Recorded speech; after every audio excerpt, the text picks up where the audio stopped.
Saint Ignatius Loyola ദേവാലയത്തിന്റെ ഇടവക തിരുനാൾ ആഘോഷിച്ചു. ജനുവരി 30 വെള്ളിയാഴ്ച വൈകിട്ട് 5:30 പാലക്കാട് രൂപത വികാരി general Mon father Jijo Chalakkal മുഖ്യ കാർമ്മികനായാണ് ചടങ്ങുകൾ നടന്നത്.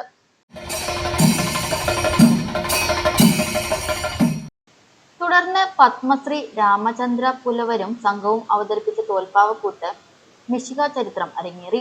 ജനുവരി 31 ശനിയാഴ്ച വൈകിട്ട് 4 മണിക്ക് വിശുദ്ധ കുർബാനയ്ക്ക് reverend father Veeras Pathiyan, reverend father Mathew Illathuparambil എന്നിവർ നേതൃത്വം നൽകി.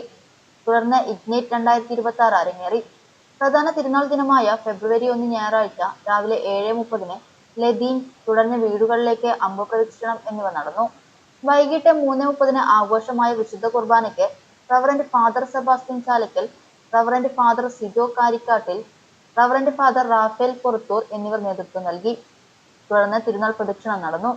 ദിവ്യ കാരുണ്യ ആശീർവാദത്തിന് ശേഷം ആകാശവിസ്മയം, ബാൻഡുമേളം, ചെണ്ടമേളം എന്നിവ നടന്നു. ഫെബ്രുവരി 2 തിങ്കളാഴ്ച രാവിലെ 6:30 പരേതർക്ക് വേണ്ടി വിശുദ്ധ കുർബാനയും ഒഫീസും ഉണ്ടായിരുന്നു.